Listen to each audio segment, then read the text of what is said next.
देखिए, अभी हम इस वक्त निगरानी अन्वेषण ब्यूरो में हैं और निगरानी अन्वेषण ब्यूरो मतलब लोगों के मन में भी ये सवाल आता है, अगर कहीं करप्शन हो रहा है, कहीं कोई दिक्कत हो रहा है तो आप निगरानी अन्वेषण ब्यूरो का सहारा ले सकते हैं।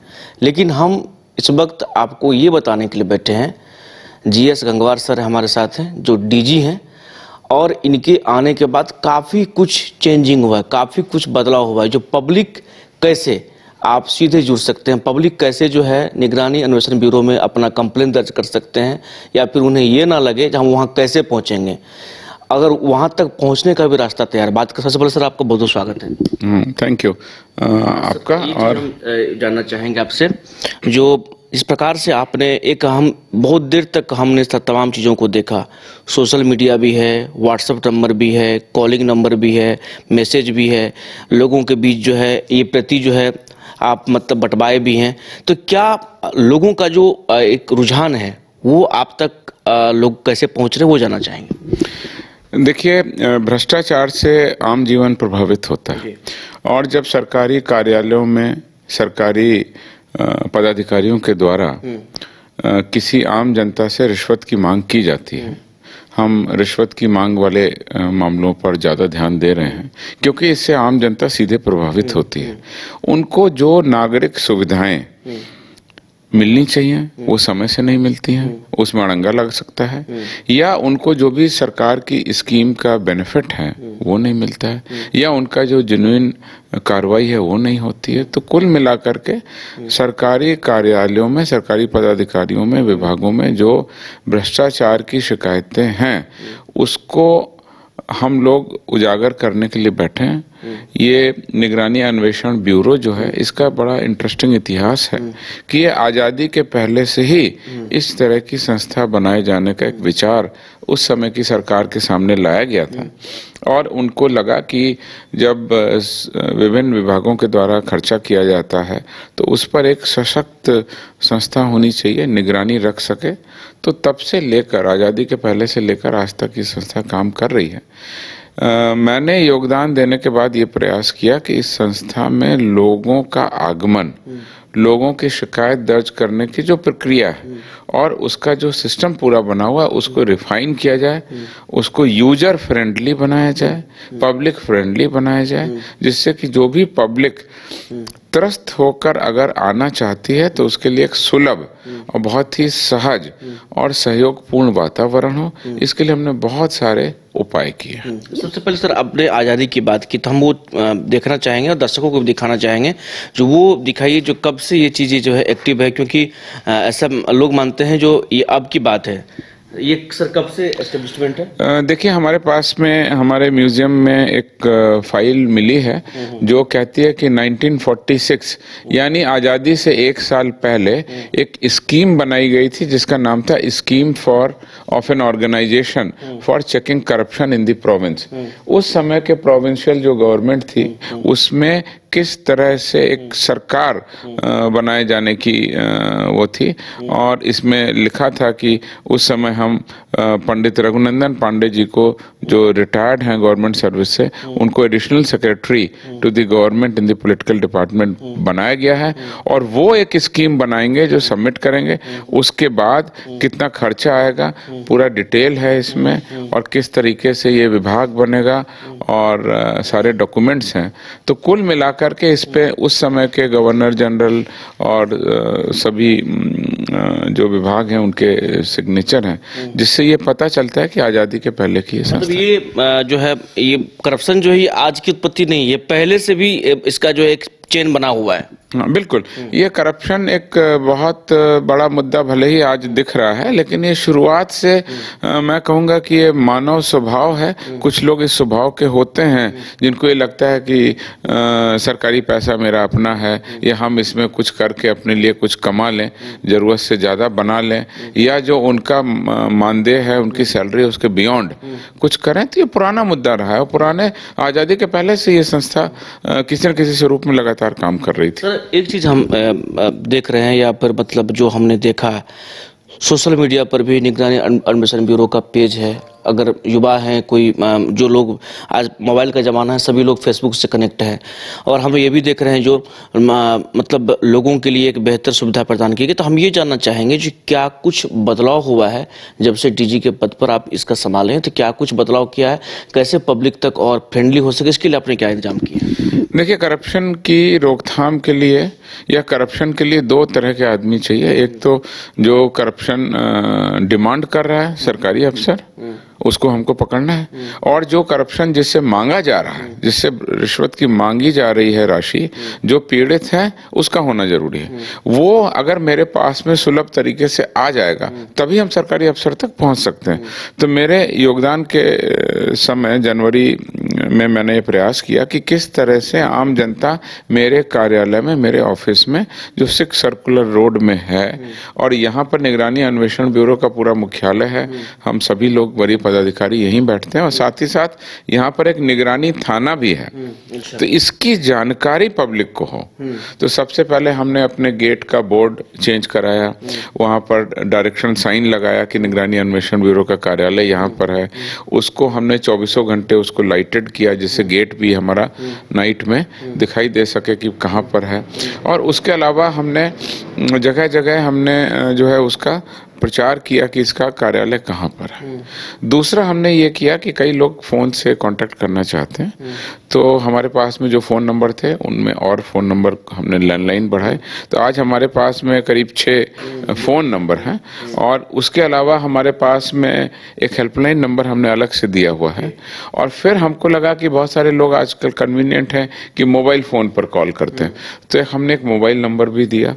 और उसके बाद हमको लगा कि उस मोबाइल नंबर काफ़ी व्यस्त होने लग गया, तो एक और मोबाइल नंबर हमने नया उस हमारे 24 घंटे कार्यरत जो कंट्रोल रूम है उसमें दिया, जिसमें केवल व्हाट्सएप पे लोग अपनी रील, अपना समस्या या अपना कोई वीडियो या ऑडियो बना के भेज सकते हैं।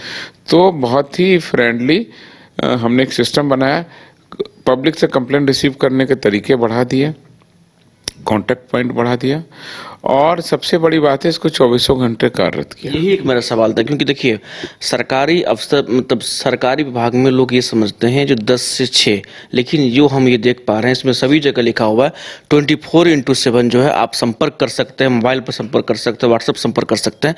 तो इसके लिए आप मतलब कब से ये चीज़ों को सिस्टम में लाए, कब से किया गया ये?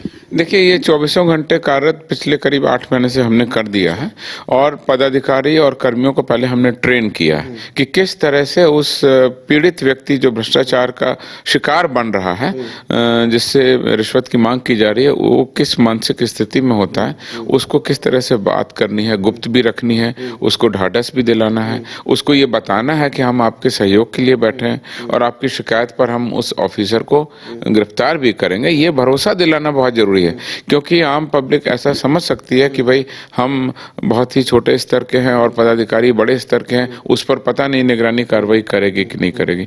तो भरोसे के साथ, सहयोग के साथ, बहुत ही अच्छे वातावरण में हम उनसे बात करते हैं, और 24 घंटे हमारी टीम, हमने पालीवार उनकी प्रतिनियुक्ति की है। तो चाहे रविवार हो या शनिवार छुट्टी का दिन हो, दिवाली हो, दशहरा हो, ईद हो, बकरीद हो, कोई भी पर्व त्योहार हो, 24 घंटे हमारे यहाँ ऑफिसर लोग उसमें डिप्यूट रहते हैं, मतलब और वो कॉल को रिसीव करते हैं।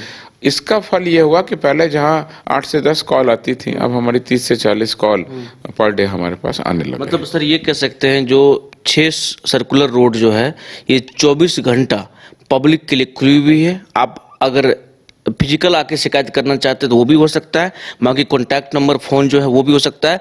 अगर आपको किसी प्रकार की दिक्कत है तो आप जुड़ सकते हैं। जी बिल्कुल, मैं कह सकता हूँ। और हमारे यहाँ जो थाना है उसमें वरीय पदाधिकारी रहते हैं। बहुत लोगों को नहीं पता होगा, थाना जो नॉर्मल जिले का थाना होता है उसमें थानेदार सब इंस्पेक्टर या इंस्पेक्टर रैंक के होते हैं, लेकिन हमारा जो निगरानी का थाना है उसके जो थानेदार है वो एसपी रैंक के पदाधिकारी है। हाँ, और उनकी सहायता के लिए वहाँ पर डीएसपी, इंस्पेक्टर, दरोगा, पूरी टीम उनके पास में बैठी हुई है। करीब 20 से 25 लोगों की टीम उनको दी गई है। तो पालीवार वो ड्यूटी भी करते हैं, और थानेदार खुद एसपी रैंक के पदाधिकारी होते हैं। तो कोई भी आदमी जब कंप्लेन लेके आता है खुद उससे बात करते हैं, उनकी टीम उससे बात करती है, वेरीफाई करते हैं।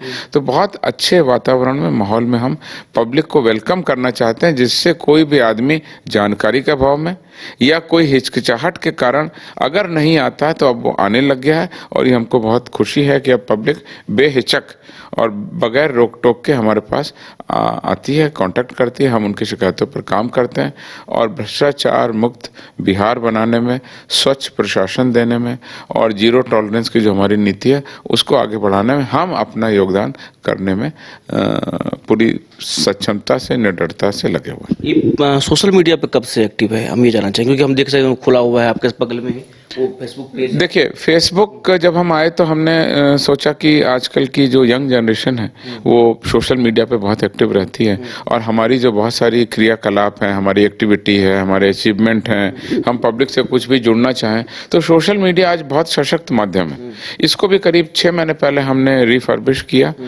इसके पहले हमारा फेसबुक का एक पेज था जो बंद हो गया था, 7-8 साल से उसमें कोई एक भी पोस्ट नहीं हो रही थी। अब प्रतिदिन कम से कम हम 1 या 2 पोस्ट निश्चित रूप से भेज रहे हैं कोई ना कोई एक्टिविटी की। तो ये फेसबुक भी हमारा करीब 6 महीने से लॉन्च हो गया। अब शीघ्र ही जो हमारी फीडबैक मिली है उसके आधार पर हम इंस्टाग्राम पे भी अपना अकाउंट बनाएंगे और इंस्टा पर भी जुड़ेंगे, क्योंकि बहुत सारे यंग जनरेशन आजकल इंस्टाग्राम पर ज़्यादा प्रेफर करते हैं एज मोड। अच्छा, एक चीज़ अगर लास्ट सवाल जानना चाहे, जैसे कि तमाम चीज़ों तो आपने बता दी, कितने लोगों की एक टीम होगी? जैसे कि आपने देखा है जो अंग्रेज के ज़माने में भी एक टीम तैयार था, अभी अगर हम पूछें जो जीएस सर के नेतृत्व में कितने लोगों की टीम है तो क्या? देखिए, अगर आप पूरे ऑर्गेनाइजेशन की बात करें तो हमारे यहाँ एक आईजी रैंक के पदाधिकारी हैं, 2 डीआईजी हैं, 5 एसपी हैं, उसके अलावा काफ़ी सारे हमारे पास में डीएसपीज हैं 40 की संख्या में, इंस्पेक्टर भी हैं उतने, सब इंस्पेक्टर भी। कुल मिला के मैं कह सकता हूँ कि करीब 250 से 300 लोगों की टीम है और वो जगह जगह काम करती है और हम लोगों को जो भी शिकायत मिलती है उस पर हम कार्रवाई करते हैं। एक अंतिम सवाल, जो हमारे दर्शक हैं, जो व्यूवर हैं, जो देख रहे होंगे, जो भी ग्रामीण तबका के लोग हैं, चाहे कोई भी हों, उनके लिए क्या मैसेज रहेगा? जो अगर आप न्याय चाहते हैं और न्याय के बीच में अगर घुसखोरी बाधा बन रहा है तो उसके लिए क्या मैसेज है? देखिए, मैं सीधे आपको कहना चाहूँगा कि आपको कोई भी किसी भी तरह की रिश्वत की मांग कर रहा है, आपके जेन्युइन काम में कोई अड़ंगा लगा रहा है, आपसे पैसे की मांग करते हैं, आप बेहिचक होकर के 6 सर्कुलर रोड जो कि सचिवालय के पास ही अवस्थित है, वहाँ पर आप आएँ, आपकी शिकायत सुनी जाएगी। आपकी शिकायत जो है उसको हम गोपनीय रखेंगे और गोपनीय रखने के बाद गोपनीय वेरिफिकेशन होगा और फिर हमारी टीम जाएगी उस जो रिश्वत मांग रहे पदाधिकारी उनको अरेस्ट करेगी। बेहिचक होकर के 6 सर्कुलर रोड में आए, क्योंकि फिर आपकी पिटीशन लेकर के साइन करके और फिर हम लोग उसको करते हैं। दूसरा एक मिथ है, पब्लिक के बीच में एक कन्फ्यूजन है कि सपोज किसी आदमी से 50,000 रुपये की मांग की जा रही है तो पब्लिक ये सोचती है 50,000 रुपये हम कहाँ से इंतजाम करेंगे और उसका क्या होगा। तो हमने इसके लिए भी व्यवस्था की है, सरकार का एक नियम भी था, उसको हमने एक्सपेडाइट किया और बहुत सुलभ कर दिया।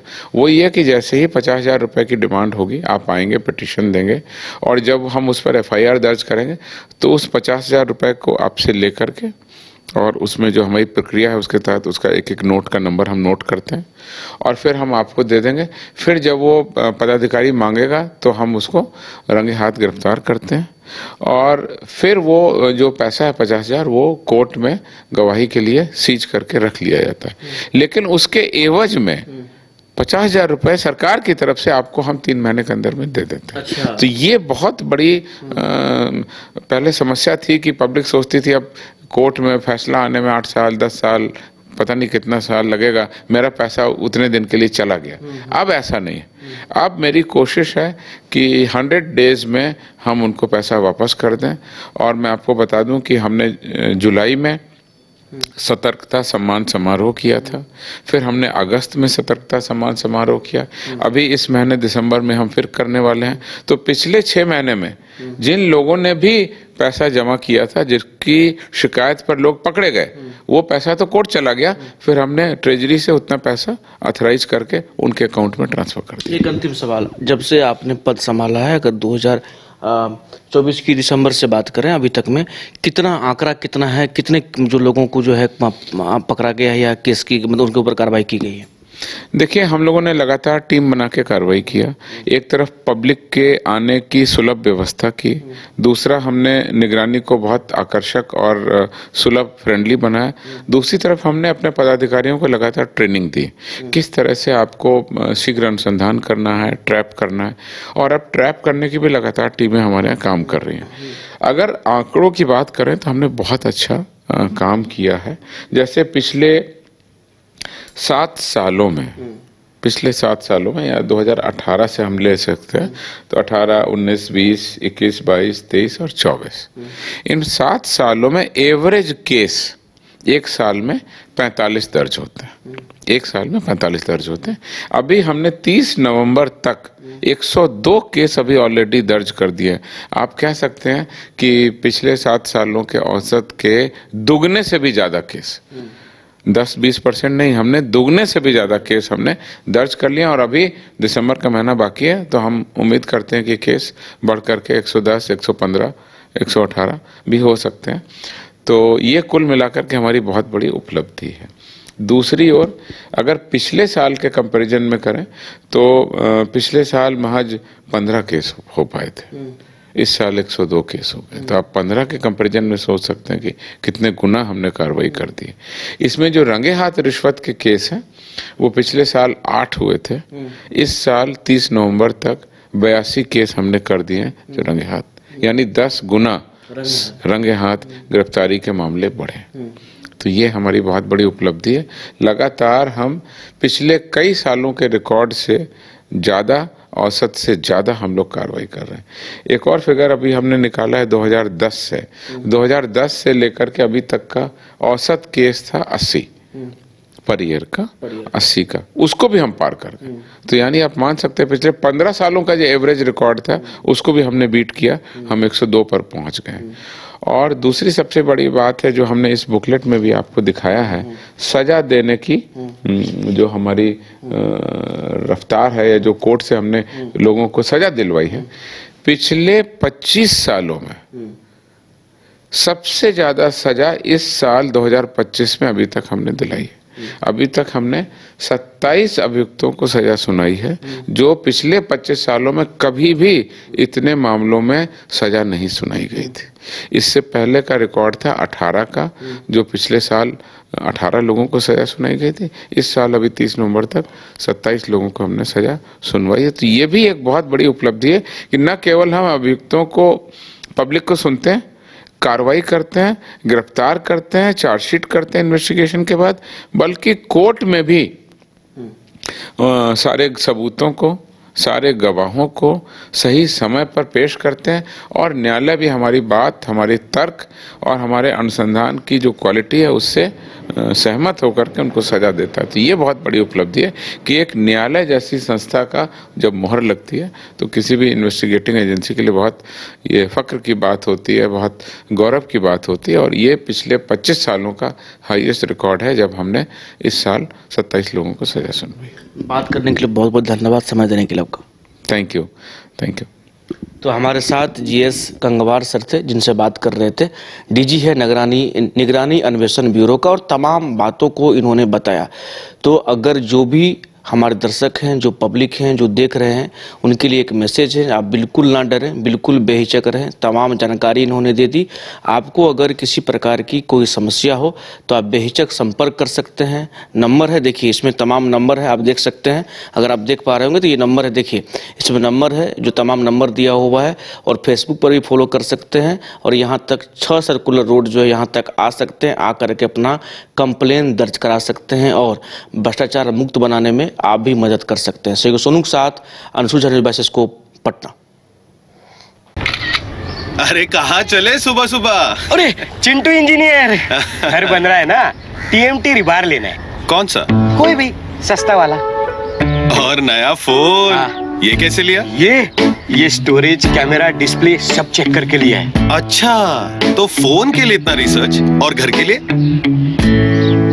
मतलब टाटा स्टील आशियाना पे रिसर्च करोगे तभी पता चलेगा कि टाटा टिस्कॉन 550 HD में है बेहतर ताकत और लचक, जो आपके घर को दे सुरक्षा के साथ सेविंग्स भी।